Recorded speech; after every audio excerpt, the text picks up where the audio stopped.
स्वागत है। आज हम बात कर रहे हैं एक बहुत ही महत्वपूर्ण यात्रा गाइड पर। केदारनाथ यात्रा एक संपूर्ण मार्गदर्शिका। हर साल लाखों लोग जाते हैं इस पवित्र धाम। ये सिर्फ एक तीर्थ यात्रा नहीं बल्कि आस्था और प्रकृति का एक गजब का मेल है। बिल्कुल। और आज हम कोशिश करेंगे कि इस गाइड से वो सारी जरूरी बातें निकालें जो किसी की भी यात्रा प्लान करने में काम आए। जैसे सही समय क्या है, कैसे पहुंचना है, रुकने खाने का क्या इंतजाम है, खर्चा कितना आ सकता है, और हाँ, कुछ जरूरी टिप्स भी। ये सिर्फ 4 धामों में से एक नहीं है। भगवान शिव से जुड़ी बहुत गहरी मान्यताएं हैं यहाँ। हाँ, तो चलिए शुरू करते हैं। सबसे पहला सवाल, जाने का सबसे अच्छा समय कौन सा है? क्योंकि मौसम का बड़ा रोल है वहाँ। हाँ, मौसम बहुत महत्वपूर्ण है। देखिए, मई से जून का जो समय है वो सबसे बढ़िया माना जाता है। आमतौर पर मौसम साफ रहता है, सुहावना होता है। अच्छा। या फिर दूसरा अच्छा वक्त है सितंबर से अक्टूबर। मतलब जब मानसून चला जाता है तब भीड़ भी थोड़ी कम मिलती है और मौसम भी ठीक रहता है। ओके। एक बात ध्यान रखनी बहुत जरूरी है कि नवंबर से अप्रैल के बीच भारी बर्फबारी होती है तो मंदिर बंद रहता है, कपाट बंद हो जाते हैं। ठीक है, तो यानी गर्मी का शुरुआती वक्त या फिर मॉनसून के ठीक बाद। अच्छा, अब वहाँ पहुँचने के तरीके क्या हैं? मैंने सुना ये थोड़ी कई हिस्सों में होती है यात्रा। हाँ बिल्कुल, ये एक तरह से मल्टी मोड यात्रा है। सबसे नजदीक एयरपोर्ट जो है वो देहरादून का जॉली ग्रांट है। जी। वो करीब 238 किलोमीटर दूर है। वहां से फिर आपको टैक्सी या बस लेनी पड़ती है गौरीकुंड तक।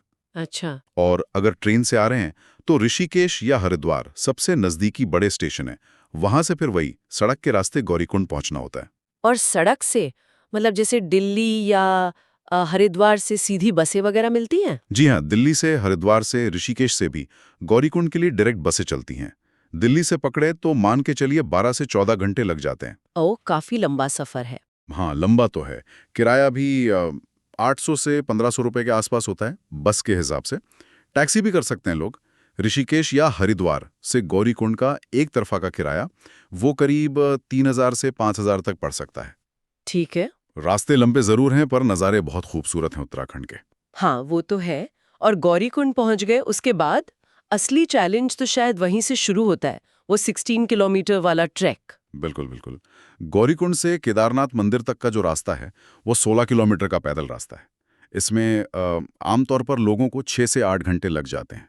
6 से 8 घंटे? जी, ये थोड़ा मुश्किल तो है शारीरिक रूप से, पर सच कहूं तो कई लोगों के लिए यात्रा का सबसे यादगार, सबसे आध्यात्मिक हिस्सा होता है।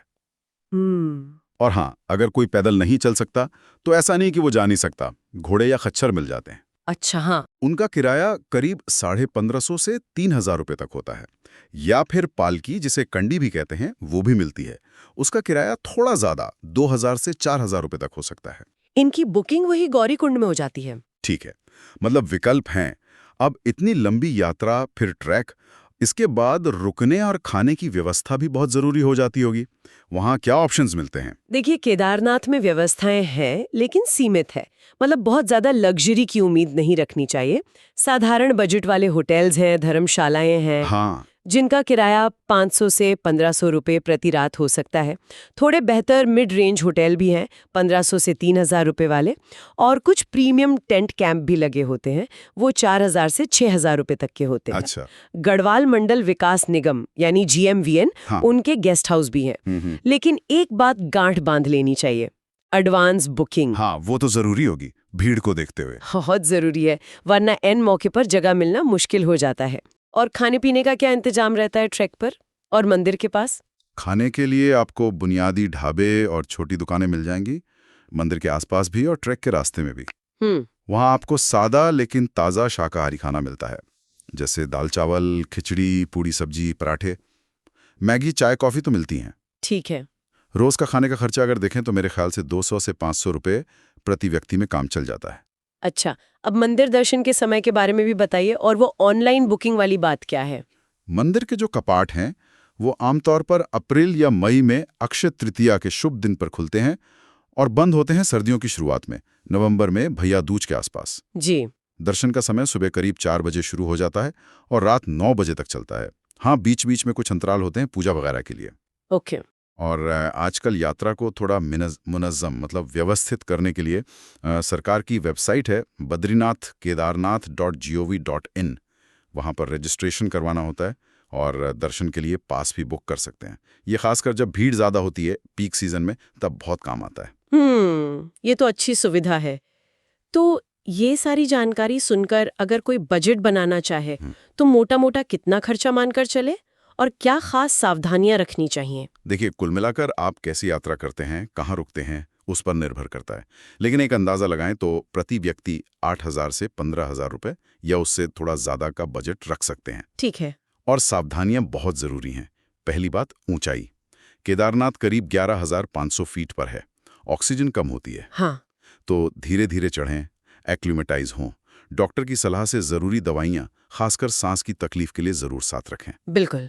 दूसरी चीज़, मौसम कभी भी बदल सकता है। रातें बहुत ठंडी होती हैं, तो गर्म कपड़े मतलब थर्मल, अच्छी जैकेट, टोपी, दस्ताने, ये सब पैक करना ही करना है। अनिवार्य है। बिल्कुल। तीसरी बात, कैश। वहाँ एटीएम बहुत कम है या चलते नहीं है, तो अपने पास पर्याप्त कैश ज़रूर रखें। सही। और हाँ, एक आखिरी चीज़, हो सके तो यात्रा बीमा करवा लें। ये एक अच्छी सोच है। बिल्कुल सही कहा, तैयारी बहुत जरूरी है। अच्छा, क्या केदारनाथ मंदिर के अलावा भी आसपास कुछ और देखने लायक जगह है, अगर किसी के पास थोड़ा समय हो तो? हाँ, बिल्कुल है। अगर समय और हिम्मत हो तो मंदिर के ठीक पीछे भैरव बाबा का मंदिर है। कहते हैं उनके दर्शन के बिना केदारनाथ यात्रा अधूरी है। अच्छा। फिर गौरीकुंड, जहाँ से ट्रैक शुरू होता है, वहाँ गर्म पानी का कुंड है, नहा सकते हैं। थोड़ा और एडवेंचर चाहिए तो पास में वासुकी ताल झील है, पर उसका ट्रैक अलग है और थोड़ा कठिन भी। और एक और मंदिर है पास में, त्रियुगी नारायण मंदिर। ऐसी मान्यता है कि यहीं पर शिव और पार्वती जी का विवाह हुआ था। वो भी देख सकते हैं। अरे वाह, ये तो काफी कुछ है। तो संक्षेप में अगर गाइड की मुख्य बातें दोहराएं, यात्रा का सही समय मई-जून या सितंबर-अक्टूबर। पहुंचने के लिए हरिद्वार ऋषिकेश तक ट्रेन बस, फिर टैक्सी बस से गौरीकुंड, और फिर 16 किलोमीटर का ट्रैक या घोड़ा पालकी। जी। रहने खाने के लिए एडवांस बुकिंग बहुत ज़रूरी। खर्चा लगभग 8 से 15,000 प्रति व्यक्ति। और तैयारी, सेहत, गर्म कपड़े, कैश, ये सब बहुत महत्वपूर्ण है। एकदम सही कहा। ये सारी बातें ध्यान में रखें तो यात्रा काफी सुविधाजनक हो सकती है। ये योजना और जानकारी इसीलिए है। हाँ, ये सब जानना जरूरी है प्लानिंग के लिए। पर सोचते हुए एक बात मन में आती है, इतनी सारी तैयारी, शारीरिक कष्ट, रास्ते की मुश्किलें, इन सब के बावजूद वो कौन सी चीज है, वो कौन सी गहरी आस्था या शांति, या वो कौन सा अनुभव है जिसकी तलाश में हर साल लाखों लोग खिंचे चले जाते हैं केदारनाथ? शायद यात्रा का असली मतलब इसी सवाल के जवाब में छिपा है। इस पर सोचना चाहिए।